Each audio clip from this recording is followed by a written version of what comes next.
Welcome to my show. A guest here. His name is Todd Medema. Mr. Todd, how are you doing, sir?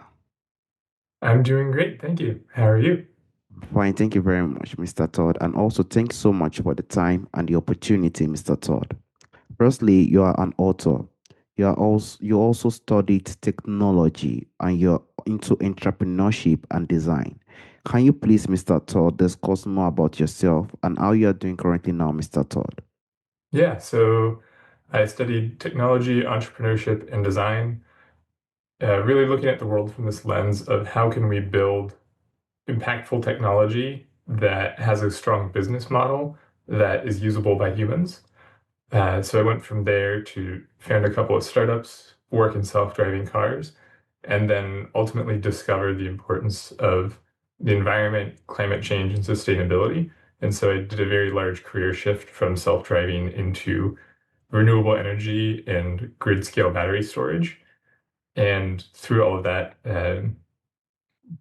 have continued to seek ways to have a positive impact on the environment, which is how I came about writing this book, a solar punk climate fiction heist. Thank you so much. And that is what we need today. The climate is very important. Nature is powerful on its own, and we need to try our best to look for ways we can protect it for our next generation so they will enjoy it better.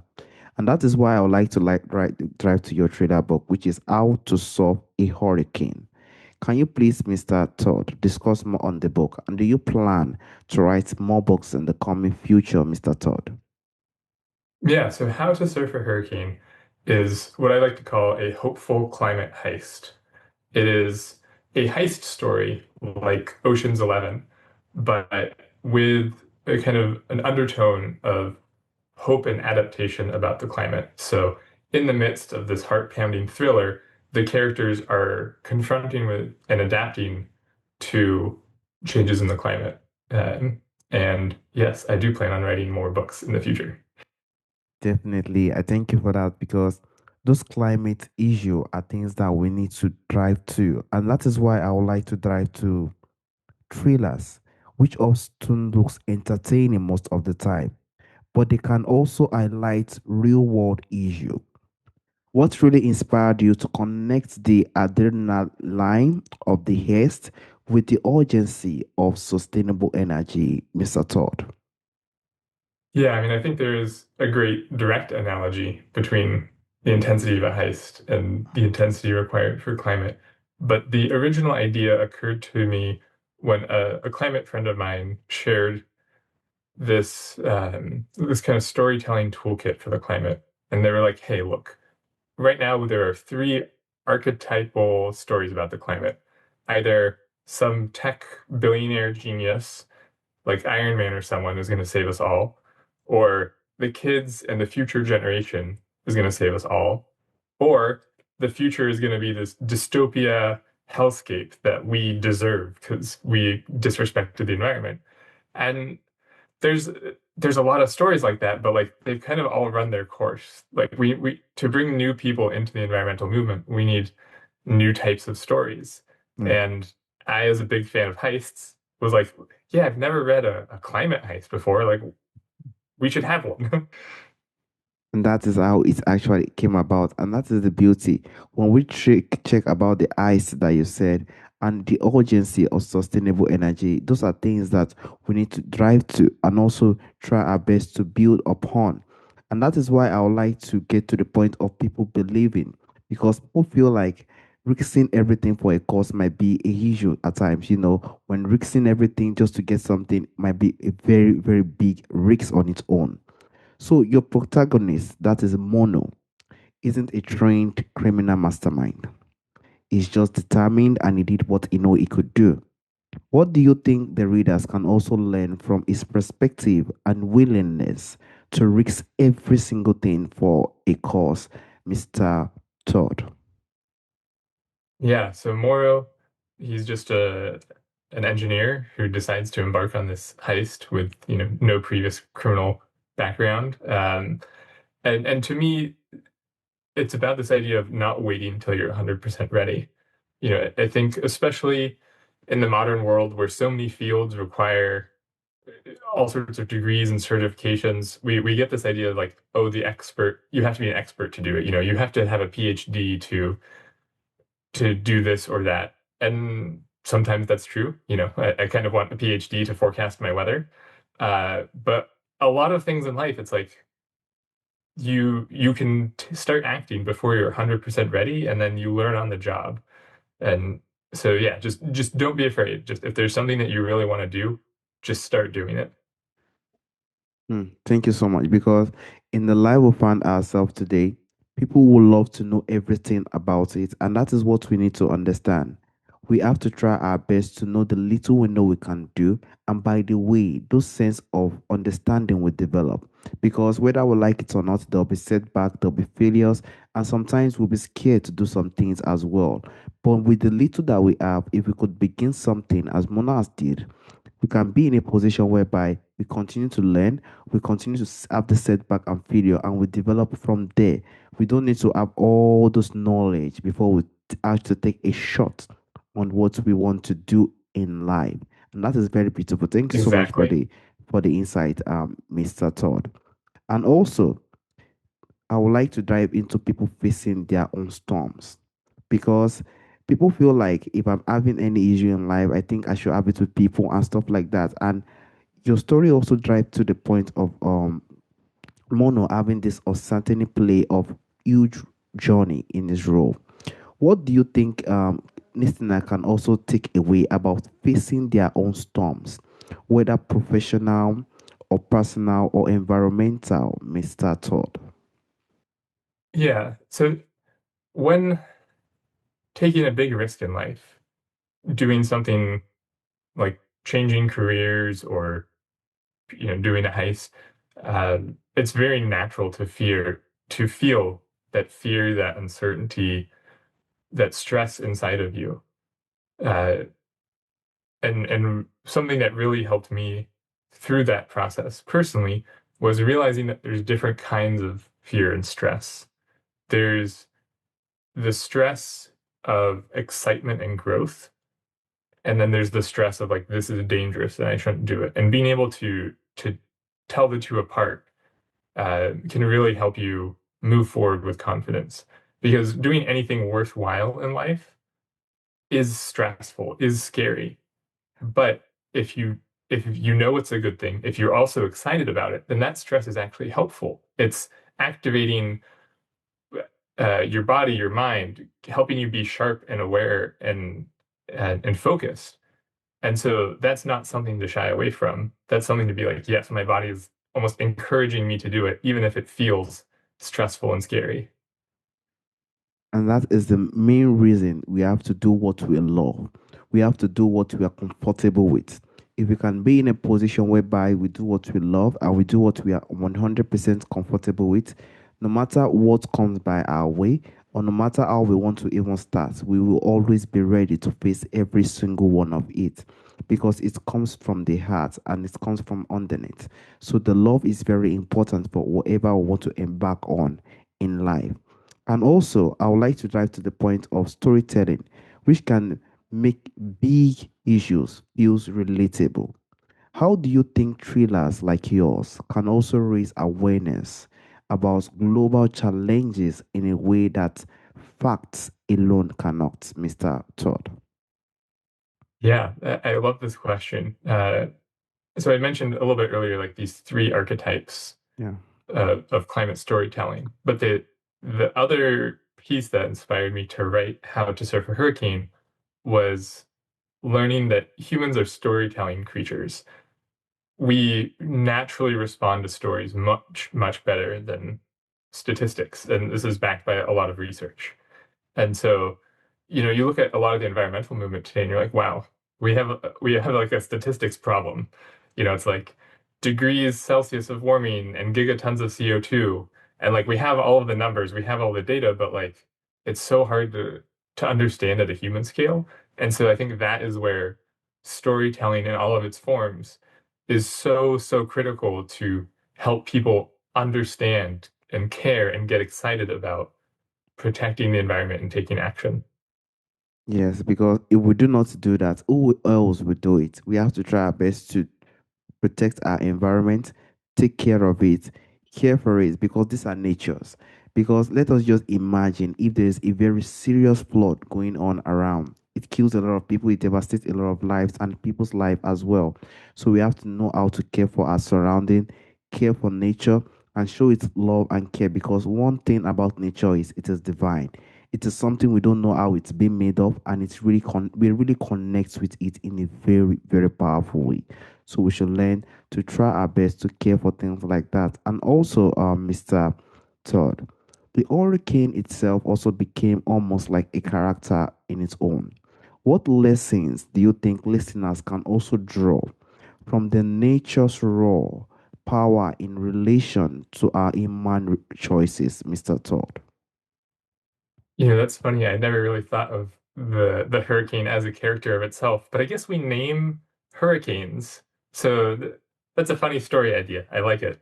Uh, Hurricane as a character. Um, but I think this is actually an important lesson from the book of how powerful nature is. Uh, it's very easy to look at nature, to walk through nature, and just be completely overwhelmed. Like, here's a tree that's 1,000 years old. It's seen civilizations be birthed and die, and like, what can I as a human do against that? And then at the same time, we're confronted with the opposite extreme, which is human-driven climate change and mass extinction and plastic pollution and these things where it's like, wow, humans are actually like kind of messing it up.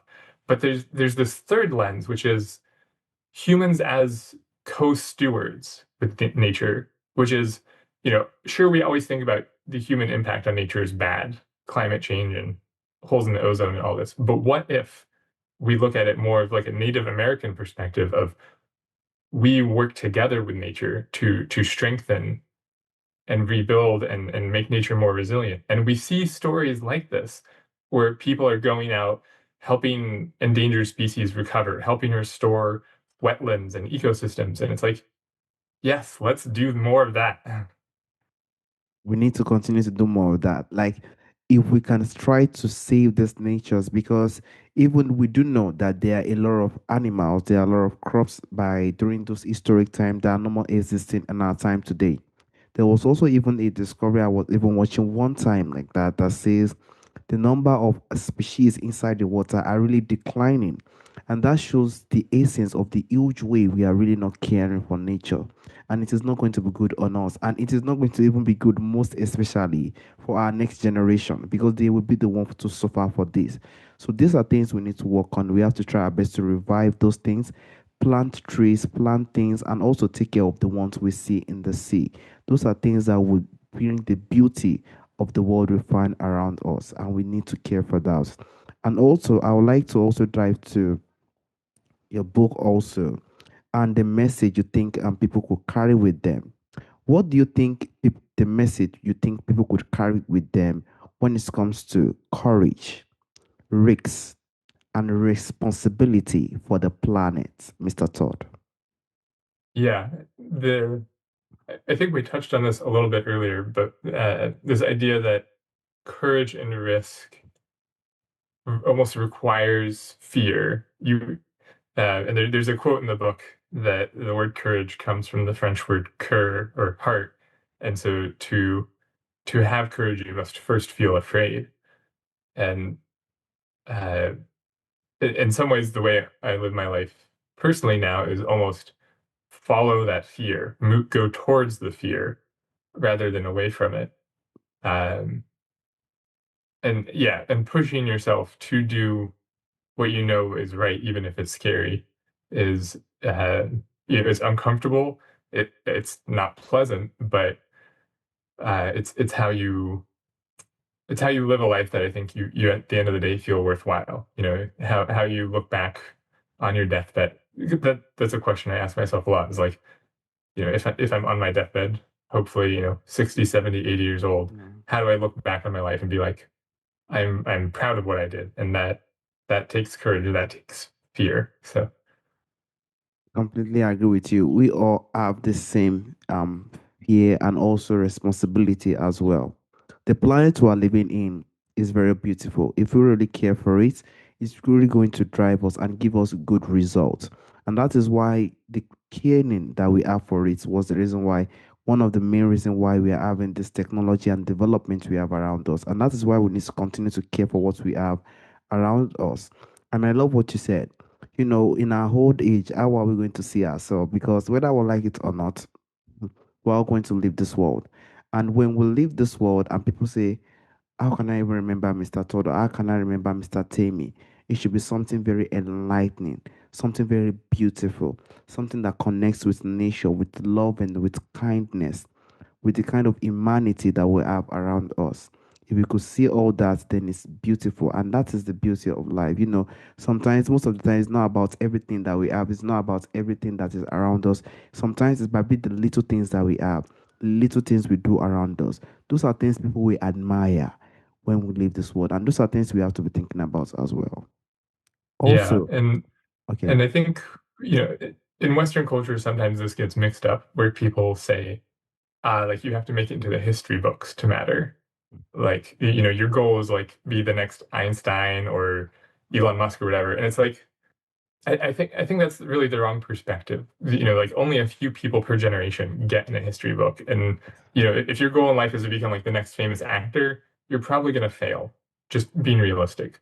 But there's still so many ways that you can have a positive impact that, it doesn't have to be in the history books. You can just know in your heart that you did the right thing.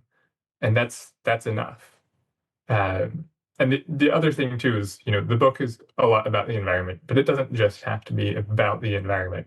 And one of the reasons that I included such a diverse cast of characters is throughout this journey of writing the book, my own personal understanding grew from, oh, it's just about the environment to environmental justice also means social justice. We can't save the environment without also helping and saving each other. And Yeah. we have to, and for any solution to work, we have to do it together. So don't feel like the only way for you to live a fulfilling life is to, save pandas or a wetland or something. Like it is just as important and impactful to help the people around you because right now in the world we live in, so many people are under this constant survival threat that they don't really have a choice. They can't take a step back and be like, what's better for the planet? They're just like, how do I feed myself and my family? And so if you can go and help those people, give them the social rights, give them the economic stability, I strongly believe that like if everyone has the a sense of stability and well-being in their life, they will have the energy and positivity to go and help others. So, even if your impact is in social instead of environmental, like it's all connected, it all helps. And that is absolutely true. We all, and that is the beauty. We all have what we are, one or two things that we're actually passing through on Earth. And if we can try our best as humans, because we might be talking about climate, we'll be talking about how we could help people around us. And we have to definitely know that there are a lot of people who are really struggling on Earth.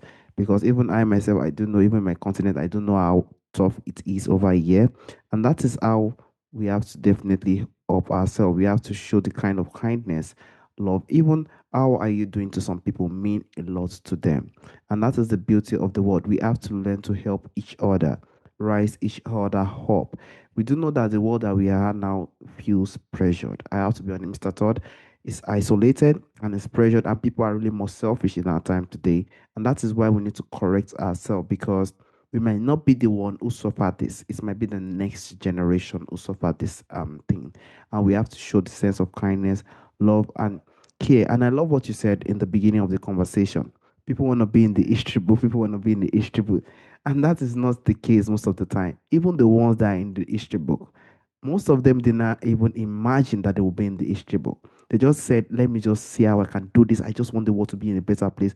We just need to be kind, do the right thing, and see what goes in the future. Some people they died in a very early age and they have a very beautiful story. People are still talking about it today. And likewise, some people died at an old age and nobody knows about them. This life is not really in a balanced status place. We just have to be kind, show love, help one another, If we meet people who are struggling, we show the sense of love. Even if we don't have, we show them the sense of kindness. And our climate is very, very important. This climate that we're living in, this surrounding, these trees, this water, these fishes, these lions, everything are very necessary in our surrounding. We need them to help ourselves and our life as well. I want to beautifully from the bottom of my heart thank you for the beautiful insight and also the book. A trader books most of the time has a lot of characters and stuff like that, and it's drive through one thing: climate, how we can make it better, how a person tried his best despite the risks, the triumphs, the ups and downs, made it something more imagined and more okay for people to live by. And that is so beautiful of you. And we definitely hope you release more books like that that impact the society, help people. And that is what people are going to say. That is what Mr. Todd actually did in his early age. And that is why we really, really love and admire what he do. And also, there is a question I normally ask during the end of the show, Mr. Todd. From our forefathers, from our ancestors, there are a lot of beautiful things that do exist during our ancestral time that is missing in our time today. If there is anyone or anything you would like to bring back to our time today, what do you think that thing would be, Mr. Todd? So when I was traveling in through Canada and Alaska, I spent some time with my partner Marion, who helped inspire the book, talking with First Nations people. And one of the things that they had that really struck me was this idea of caring about the seven generations past and the seven generations future. And I think, today with Wall Street and quarterly profits, we're so stuck in this day-to-day, month and quarterly mindset that it's really quite humbling to take a step back and be like, yes, how can we build things so that seven generations from now this will still work? Uh, And you look at things like groundwater and how we're pumping out too much groundwater. It's like that's not sustainable. There's no way this is going to work for another seven generations. So how can we pause and take a step back and be like, yeah, how do we think about these things in a longer time scale? So I guess I don't really get into that particular idea in the book, but it's really stuck with me. So Checking on our future generations, our next generation is something that we definitely need to work on, because that is what our ancestral did in our time. Because during our ancestral time, they did something very beautiful.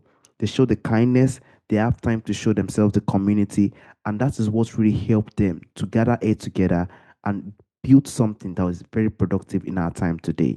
And that is why we also have to look at our next generation, things that will happen in the future time, how we can develop it, how we can make it more better, how we can see, as you said earlier, how can we sustain the water that is around us? How can we try our best to make it something that our future generation will continue to enjoy?